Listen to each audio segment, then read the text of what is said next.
Today, I want to offer help and hope for leaders. And I have with me Pastors Bill and Toni Clark to help me do that. They have almost 3 decades of experience pastoring a local church in Buffalo, New York, and they transitioned in 2024 to operating a national and international ministry called Bill and Toni Clark Ministries, where they have established a national network of pastors and ministry leaders. They do mission work in Africa, Cuba, Bangladesh, and India. And they teach and train leaders on their podcast forum, Kingdom Matters, which, according to their website, engages in real Christ-centered conversations about faith, leadership, and kingdom living in today's world. In the words of a famous man, let's see if you can guess who it is. Get ready, get ready, get ready. And take notes, because class is definitely in session. We are doubly blessed to have 2 people who love God, love his people, and who use their gifts, wisdom, talents, experience, and knowledge to make the journey of life better for somebody else. Welcome, Pastors Bill and Toni to the podcast. Wow. Thank you. Yes. What an introduction. I Right. wanted to lean over to Toni and ask her, who's she talking about? I'm talking about the people I'm looking at. You guys are great. I'm so glad you came on. Thank you for being here. Thank you And for I the really invite. should, to be here with you. I really should say welcome back, because I've been privileged to have both of you on the podcast. Pastor Toni, you came on and talked about the power of prayer. And Pastor Bill, you came on and talked about personal success as it relates to God. Today's different because you're now operating, in a different capacity. You're no longer senior leaders of your local church. You're now training and empowering leaders to do what they do. And before we get into the discussion I want to have with you today about leadership, what it is, what it does, I want to state my intention for this conversation. That is to give those listening or watching, whether they're an aspiring leader or already operating as such, the tools and information needed to not only be effective, but to have longevity and to have a sustainable, scandal-free leadership in ministry. Because I'm deeply concerned about the moral failures of leaders that we're pervasively seeing, allegations of child abuse, molestation, financial mismanagement, so many things we are hearing about. And in so many cases among senior and seasoned leaders. Yeah. So for me, that's concerning. So I want to lay some groundwork by first defining the word leader. And what I'm going to do is give my take. And then I want to hear from each of you. And this is my take on it, that the primary function of a leader is found in the word lead. Yeah. Leaders lead. That's what they do. At its very core, that's what they do. You might be leading your home, an organization, a project, a mission, a movement, or people, but you are leading something or someone. And it's not just about casting vision or launching projects or directing people. It's showing them the way to go, or how something is done, or how something should be done. It's not about a microphone. It's not about a platform. It's about purpose and effectiveness, getting the job done and not shining a light on yourself. That's my take. I want to hear your take. That's pretty good. And when you answer, could you talk a little bit about a Christian leader, what a Christian leader is or should be? Sure. You want to go first for me? Okay, I'll go on Okay. just this one because I Yeah. know he has so many good things to say. Leader in general is someone with a responsibility. And so sometimes we don't see that. We only look at authority that a leader would have. But the responsibility in some given area to teach, to model, to be an example, to encourage others, not themselves, but to do that for others. And so that's what I thought about. And right away, my mind went to, when you think of someone with authority from the scriptures, I thought about the centurion in the Gospels, probably in Matthew, where the centurion was an official in the Roman army, and how he went to Jesus desiring something of him, but he understood the position of authority, the position of a leader. And he said, I am a man under authority and I have authority. So I think that's good. kind of describes a leader. Yeah. I agree wholeheartedly. I also think it's influence, and I think there's such a power there, but with power comes responsibility. I think of the example of Jesus, and for me, 2 of the most loaded words in all of Scripture are "follow me," and that's leadership. And it's not just in the public forums or in the public square, but can those same people follow you into private aspects of life? In our men's fellowship, we have a saying is that does your backstage mirror your front stage, right? And is there congruency there? Jesus said to the apostles, "Follow me," and he says to us, "Follow me." The apostle Paul says, "Follow me as I follow Christ." And so we're not just inviting people to follow us, but we are setting the example as we pursue Christ. If I were to just use a word, it would be influence, but my caveat would be great responsibility there. I agree. That's so good. That's so good. I want each of you to share one thing that Christian leaders or leaders in general should know about the influence and the platform they have. One thing that they should know. I would say the critical nature of influence. We have a young woman not a young woman, she's probably our age, a little younger, but she is such a people person. She is so disarming. I mean, this is the kind of woman who can go to a screaming baby and pick up the baby, and the baby is just soothed right away. And I often say to her, "Boy, you have this wonderful superpower. I want you to use your power for good and not for evil." Because we are that two-sided coin. And as leaders, if we're not careful, our proclivities, our propensities, we all have those hangups. We all have those things. And if we don't arrest them, if we don't keep them under control, they will get the better of us, and not just us. Yeah. But when something happens to us, the ripple effect, the residual, there are so many people who get caught up in the backwash of whatever our thing is. I think that sometimes people see leadership as it's all about me. And so when you mention something they should know about the platform and influence, if our attention is only on ourselves, we do not look at how it affects other people. Right. And the very fact, if you're a leader, there are people following you. Yeah. And so it is not the platform, and having influence is not about us. One of the things I kind of thought about is that for some, it can be intoxicating too, and they lose sight of why they are there and what they are there to do. They Yeah. lose sight of the reason for what they're there to do. They may start out right, and somewhere they lose sight of that. And those are traps and things that you mentioned early on at the start of this broadcast about things we're reading about, hearing in the news, and there are traps and there's snares that come with it. Yeah, you're in front of people, people are listening, they're paying attention to you, but so is the enemy We need of your Jesus. soul. We need Jesus, and we need a lot of them. We need him in large doses. As you move in your leadership and you move from level to level, you discover more and more your need for Jesus. St. John 15:5, Jesus says, "Without me, you can do nothing." And so that to me is huge. Yes.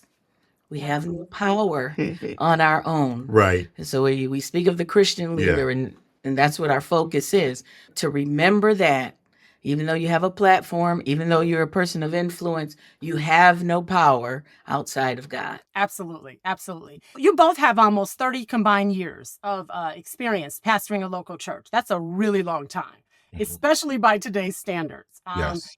Give us your secret to longevity in leadership. I believe in apostolic ministry, and for me, one of the ways that apostolic ministry is defined is simply team ministry. And so the one individual who graced the face of the earth, who could have come and accomplished his assignment all on his own, and that's Jesus, and he chose not to do it that way. He assembled a team. And quite honestly, I wouldn't have chose any of these guys, but he chose them. And you think about it, I don't know that I would have chosen me, but he chose me as well. And so I think team ministry is so beneficial. You grow together, you become colleagues, you serve out of collegiality. And I understand that oftentimes there are decisions that the group can't make, but we see the concept of a first among equals in scripture, right? Numbers 11, God says to Moses, "Choose 70 and I'll put your spirit on them. Don't worry about it, and they'll serve with you." Acts 15, the council at Jerusalem. Everybody had a take on the Gentiles coming to Christendom. And then the Lord quickened in James, and he stood and he spoke. And the final analysis was, it seemed good to the Holy Spirit and to us. And so we see the concept of a first among equals, but they are equals. There's collegiality. And I think if you're going to have longevity, you need a team. You need a team. And the Bible is replete with this concept. And yet we have Lone Ranger ministers and ministries, and you get crushed under the weight of all that ministry brings to bear upon us. Yeah. The other day, Bill and I were just talking about just kind of looking back. We were just looking back on the responsibilities that we had when our children were young, and pastoring the church and being there for the kids for all their things. All the events. And we were just talking about that. And sometimes we kind of hear people say, boy, I can't do that, or I can't do this. When we summed it all up, we summed it all up to the grace of God. It was the grace of God in our life that helped, because he called us to these things, not just working in the ministry, but he also called us to our family, to raise up our family and his parents and caring for them. All of those things we begin to look at and realize that it's really the grace of God. Amen. So for longevity, a team is so important. And something we're talking about was some of the trips I was not able to make because I was caring for the kids, or some of the trips I made and he didn't make. What God showed us about that was we were able to do it because we were a united, healthy home. Because people do things, couples do things, and one is angry and the other is upset. But when the home is united, you can accomplish so much more. And so the Lord showed us that. And for longevity, keep saying yes to God. And so at every stage of life, just keep saying yes. I don't know how it's going to work. How are you going to do this? Where's the time going to come from? But just keep saying yes to him. At 20, at 30, at 60, and on and on.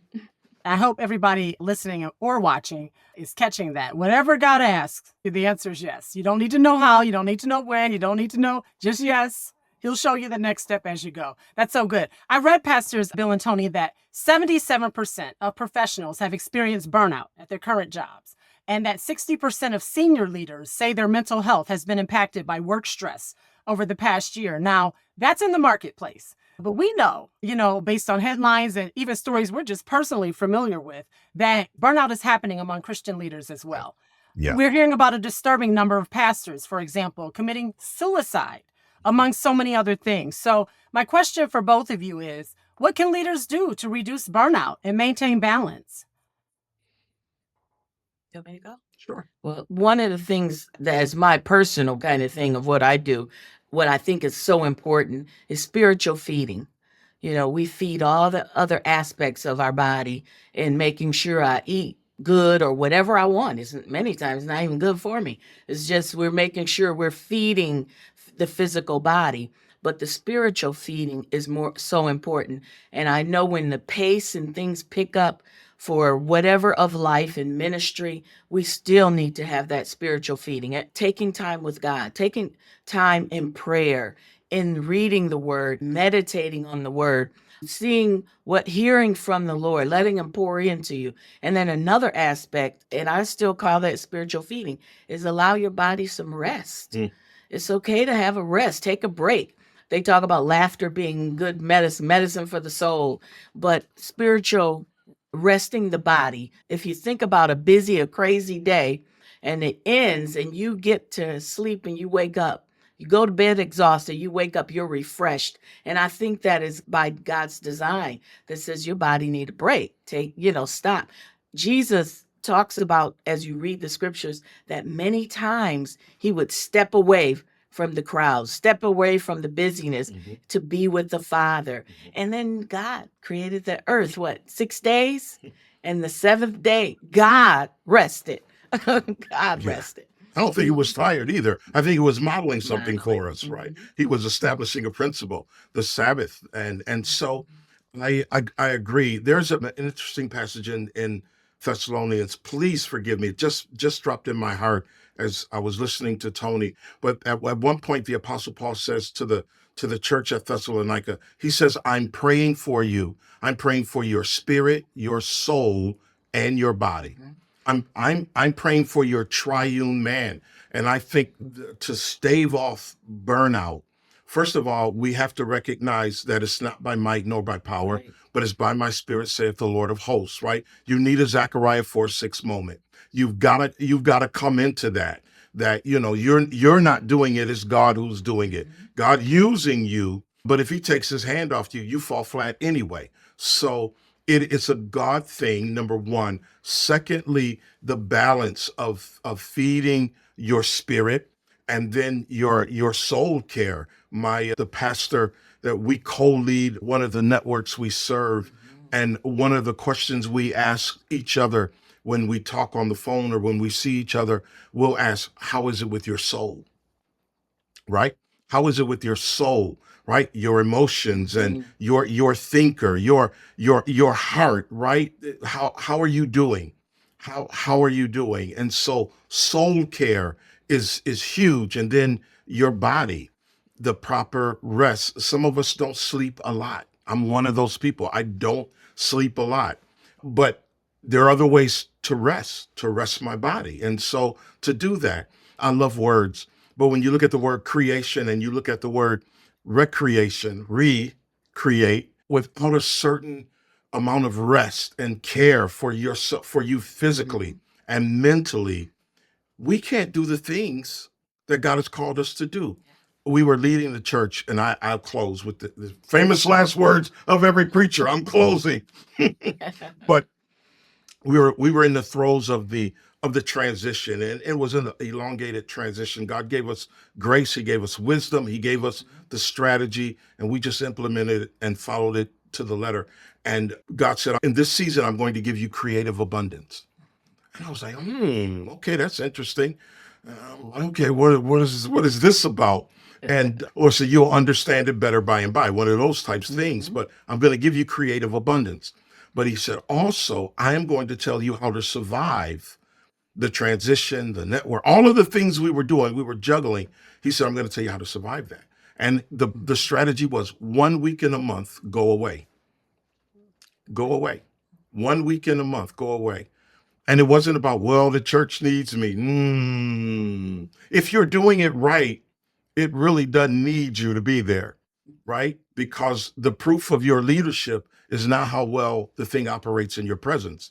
It's how well it operates in your absence. And so there's the key.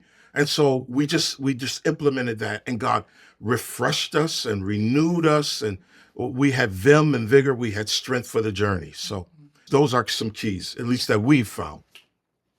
In that same vein, can you share with us a stress management tip for our leaders out there? And if you're comfortable doing so, tell us how you manage stress. I'm very comfortable doing that. I have no problem with that. I have from our team, you'd be surprised what you get when you put the work in, do the work to build a team, to establish a team. And so on the team, there are about 2 or 3 brothers that are literally brothers to me, confidants. And you can go and you can share anything, everything, and it's safe, right? It's safe. Now, you can't trust everybody with all your stuff. I'm going to say that. Everybody cannot be trusted with all your stuff, but God will give you. He will give you 1 or 2 people where you can offload and you can share from the depths of your being, and they will understand, they will get it, they will commit to pray for you, pray with you. They will talk you off the ledge when that's necessary. If you ain't never been on the ledge, I'm not sure you've ever been leading. That's my caveat, because that you want to throw in the towel and all of those things, and they will be there for you. So that is big. I play golf. I don't play golf all that well, but it's very relaxing for me, and I play better when I don't talk about ministry stuff and church stuff. But you have to find an outlet. Sometimes Toni and I will get in the car, we'll put the music on, nice soft music, well, and we'll just take a ride. No destination, no time frame. We just drive and we ride and we have a wonderful conversation, and the music is playing. We may stop and get an ice cream cone or something like that. And we come on back. So relaxing, so refreshing. it's cathartic. It really is. For us, it is. But you have to find what works for you. Stress is not our friend at all. Not at all. Stress is not anyone's friend. But just one thing I do is prayer is a big piece Yeah. of life for me. And so what I have found, especially in 2020, it's been all of my life walking with the Lord, learning, about prayer. But one aspect was during that 2020 season when so much was going on. It was just a lot going on. And work was demanding. They were needing more. And I would stop and I'd say to the Lord, I'm overwhelmed.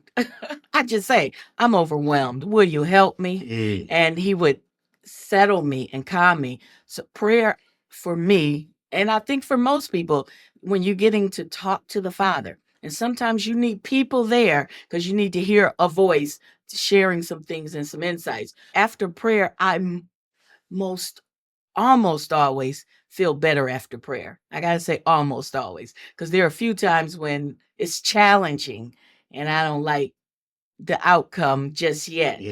God is challenging me. But most of the time in prayer, it seems to happen, the center of it goes off of my issue onto this great big God that we serve that holds everything together and holds it all and has all the authority, all the power and the willingness to help us. So stressor, de-stressor for me. And I would recommend it. I'm not telling anyone to take an hour or 2 hours. Take 10 minutes, take 5 minutes. Talk to the Lord. Good. Talk to him. Good. This concludes part 1 of my discussion on leadership with Pastors Bill and Toni Clark. You don't want to miss part 2, which is coming up next week. Thank you for joining me today on Try Again with Monique. Remember, no matter what you're facing, there's always an opportunity to grow and try again. If this episode inspired you, I encourage you to share it with someone who might need to hear the message. Subscribe to the podcast and follow along on social media to stay connected.